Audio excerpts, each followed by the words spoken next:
नमस्कार दोस्तों, आज हम आपको सुनाने जा रहे हैं मंगलवार की व्रत कथा। ऋषिनगर में केशवदत्त ब्राह्मण अपनी पत्नी अंजलि के साथ रहता था। केशवदत्त के घर में धन संपत्ति की कोई कमी नहीं थी। नगर में सभी केशवदत्त का सम्मान करते थे, लेकिन केशवदत्त संतान नहीं होने से बहुत दुखी था। दोनों पति पत्नी प्रति मंगलवार को हनुमान जी की पूजा करते थे।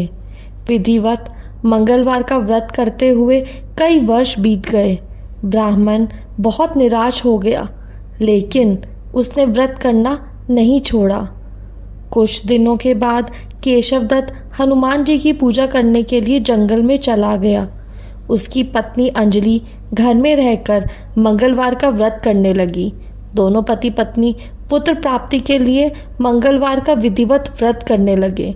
अंजलि ने अगले मंगलवार को व्रत किया, लेकिन किसी कारणवश उस दिन अंजलि हनुमान जी को भोग नहीं लगा सकी और उस दिन वह सूर्यास्त के बाद भूखी ही सो गई। अगले मंगलवार को हनुमान जी को भोग लगाए बिना उसने भोजन नहीं करने का प्रण कर लिया।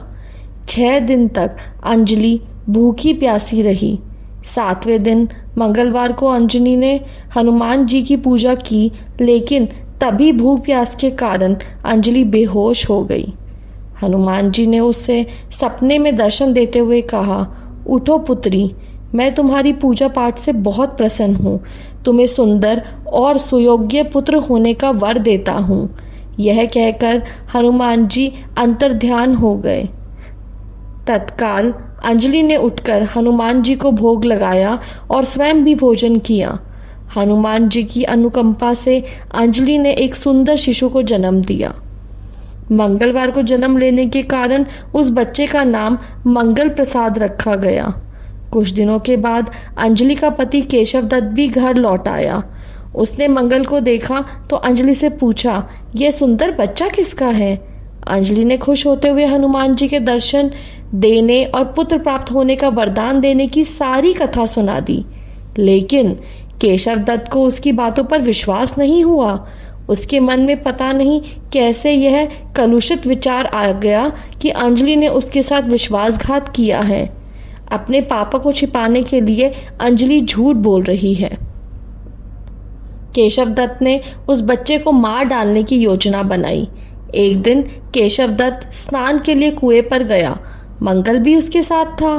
केशवदत्त ने मौका देखकर मंगल को कुएं में फेंक दिया और घर आकर बहाना बना दिया कि मंगल तो कुएं पर मेरे पास पहुंचा ही नहीं। केशवदत्त के इतने कहने के ठीक बाद मंगल दौड़ता हुआ घर लौट आया। केशवदत्त मंगल को देखकर बुरी तरह हैरान हो उठा। उसी रात हनुमान जी ने केशवदत्त को सपने में दर्शन देते हुए कहा, तुम दोनों के मंगलवार के व्रत करने से प्रसन्न होकर पुत्र जन्म का वर मैंने ही दिया था, फिर तुम अपनी पत्नी पर शक क्यों करते हो?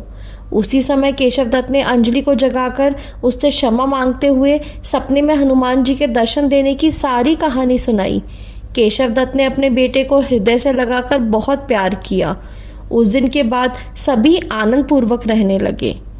मंगलवार का विधिवत व्रत करने से केशवदत्त और उनके सभी कष्ट दूर हो गए। इस तरह जो स्त्री पुरुष विधिवत मंगलवार का व्रत करके व्रत कथा सुनते हैं, हनुमान जी उनके सभी कष्ट दूर कर घर में धन संपत्ति का भंडार भर देते हैं। शरीर के सभी रक्त विकार के रोग भी नष्ट हो जाते हैं। अगर आप ऐसे ही और भी व्रत की कथाएं सुनना चाहते हैं तो उसके लिए आप हमारे चैनल को सब्सक्राइब कर सकते हैं। कमेंट में ज़रूर लिखें, जय बजरंगबली।